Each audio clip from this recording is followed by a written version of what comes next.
Salam dostlar, Sekodex kanalına xoş gəlmisiniz. Bugünkü videoda mən sizlərə EDR və XDR haqqında danışacağam. Ki, EDR və XDR nədir, nə üçün istifadə olunur və Bluetooth-da bu toolların mahiyyəti nədir, ondan danışacağam biraz. Bundan əlavə mən istəyirəm ki, biraz antivirus haqqında danışım ki, tam fərqlərini başa düşə biləsiniz.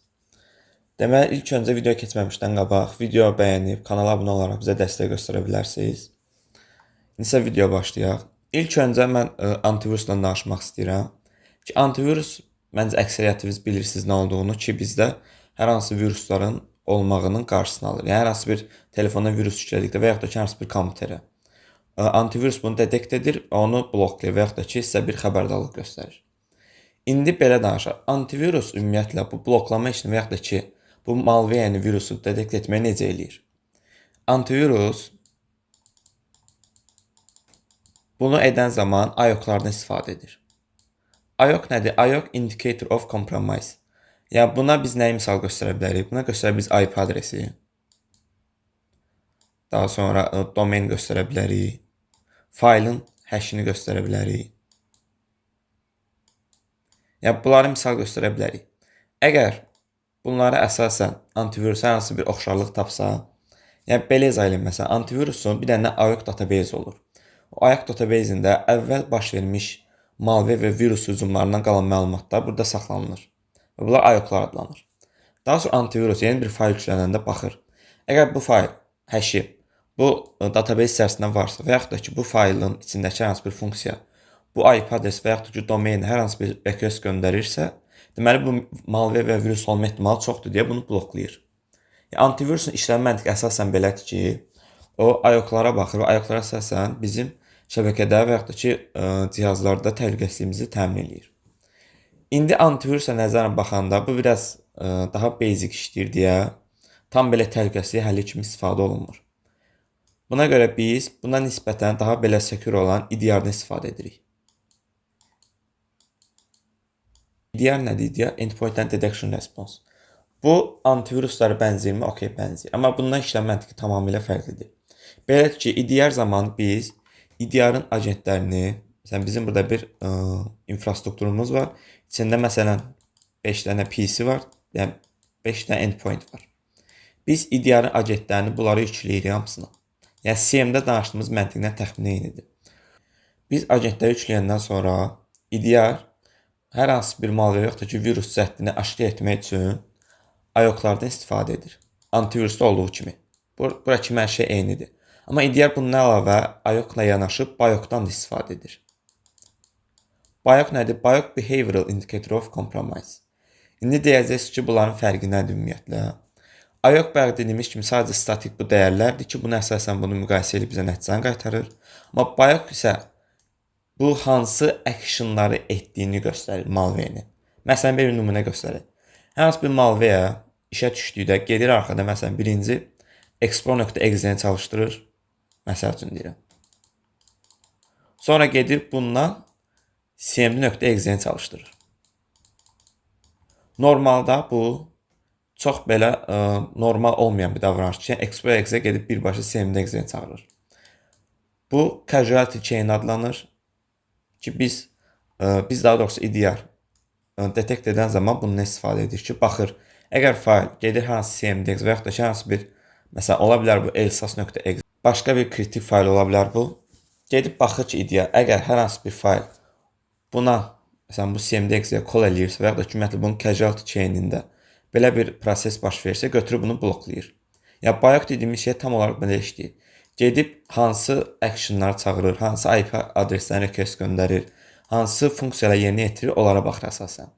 Yəni, BIOC IOC-a baxanda daha belə ətraflıdır deyə, antivirusa baxanda daha belə bizə təhlükəsizlik cəhətdən təhlükəsizlik həlli vermiş olur.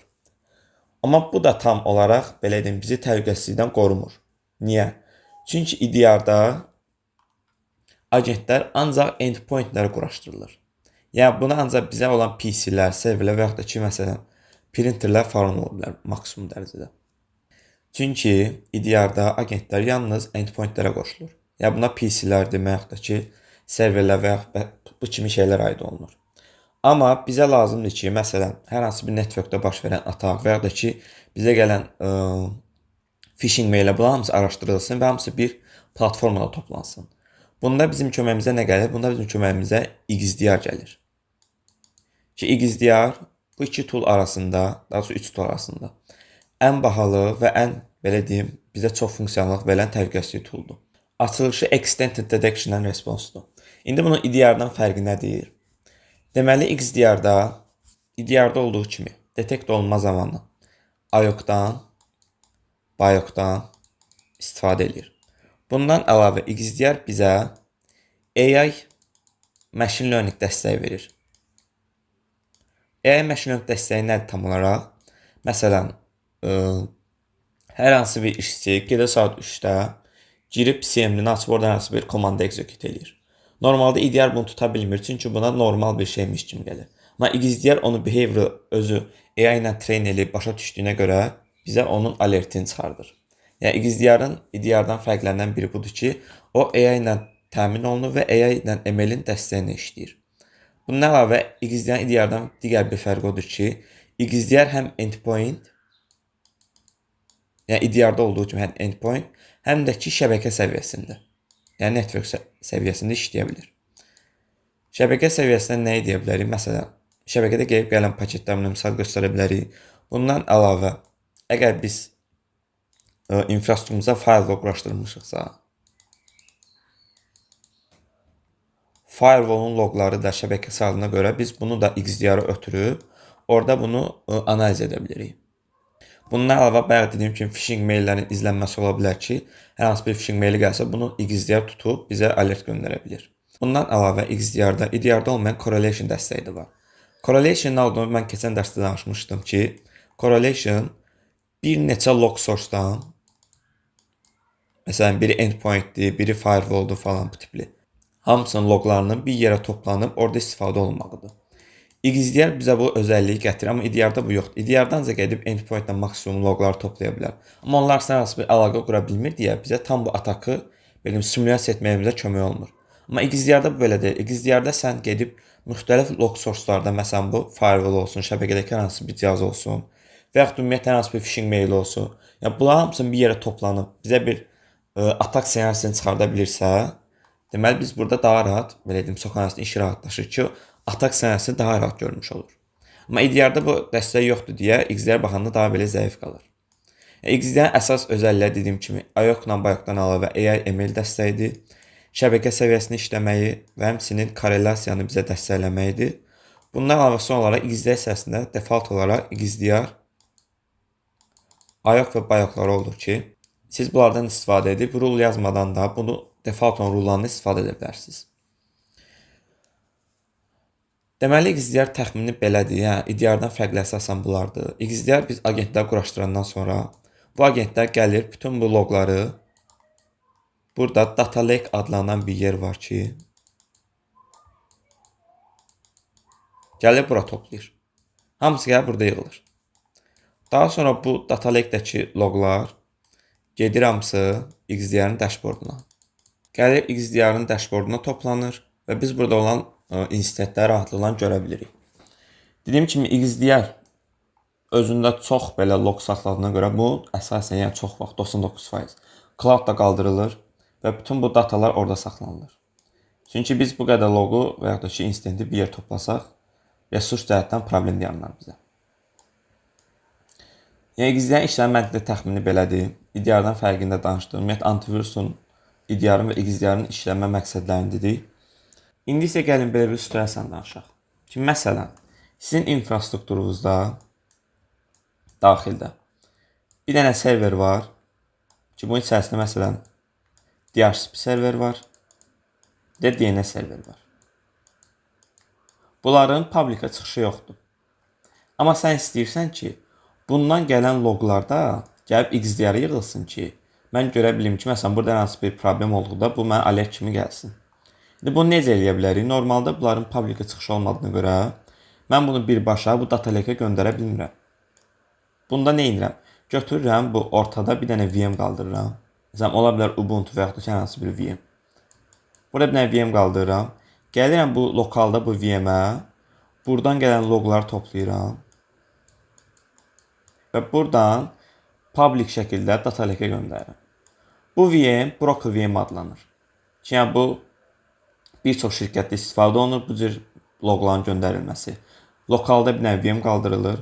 DHCP və DNS və ya da ki, hər hansı bir private-da, yəni lokaldan ancaq işləyən loqlar gəlib bu VM-ə yığılır və bu VM-dən data lake, yəni public-ə göndərilir. Yəni ortada hər hansı bir routing işinə baxır, belə desək, doğru dildə. Yəni belə olan hallarda da broker VM-də istifadə olunur və bunu da bilməyimiz sizin üçün yaxşı olar. Son olaraq istəyirəm ki, kiber təhlükəsizliyin Blue Team sahəsində 4 dənə anlayış var ki, bu 4 anlayışın olduğunu bilməyə, belə deyim, ən əsas şeylərdən biridir. Bu birincisi logdur, ikincisi eventdir, üçüncüsü alertdir, dördüncüsü insidentdir. Bu dördü bir-birinə çox oxşayır və çox eşidilir. Əgər kiber məşğulsunuz, bu haqqda çox eşitmisiniz. Bunların fərqi nədir ümumiyyətlə? Gəlin birinci bunlardan danışaq. İlk öncə log bildiyimiz kimi bizim cihazda və ya da ki, hər hansı bir serverdə etdiyimiz bütün actionların toplanması, yəni tarixçəsi kimi bir şeydir. Yəni bizim etdiyimiz hər şey loglanır və bunlar log adlandırılır. Yəni log bunlarda ən sadəsidir. Event isə mənası olan hər hansı bir logdur. Yəni bu necə izah edə bilərəm? Məsələn, əgər hər hansı bir log özündə hər hansı bir məna daşıyırsa, yəni bunun hər hansı bir kiber hücum olma potensialı varsa, bu artıq eventə çevrilir. Hər event bir ədəd log və ya da ki, birdən çox log ola bilər. Yəni event həm bir loqa da biz event deyə bilərik. Məsələn, birdən çox loqun birləşməsinə biz event deyə bilərik. O baxır situasiyanın özündən asılıdır. İndi alertdən danışaq. Əgər bizim yazdığımız event hər hansı bir rule tərəfindən triggerlanırsa, yəni biz bu kiber hücum olduğu əgər təsdiqlənirsə, bu alertə çevrilir. Yəni son halı insident adlanır bunun ki, insident bir və bir neçə alertin birləşməsi nəticəsində olur və bu real bir kiber hücum zamanı yaranan situasiyadır. Yəni SOC analistlər CM-də əsasən insidentlər üzərində işləyir və onları bağlamağa çalışırlar. Ya bu dördü də belə, bu dördünü də bilmemiz sizin üçün vacibdir ki, bu Blue Team-in əsas belə anlayışlardır demək olar. Bugünkü video bu qədərdir. İstədim qısa bir video çəkim bu haqda. Hər hansı bir sualınız və ya da ki, video fikriniz və öyrənmək istədiyiniz bir şey varsa, yorumlarda yazıb bizə bildirə bilərsiniz. Biz bu haqda sizə video çəkməyə çalışarıq. Video bu qədər idi. Ümid edirəm sizə faydalı olar. Bacardığım qədər rahat izah etməyə çalışdım. Bu qədər. Sağ olun, salamat qalın.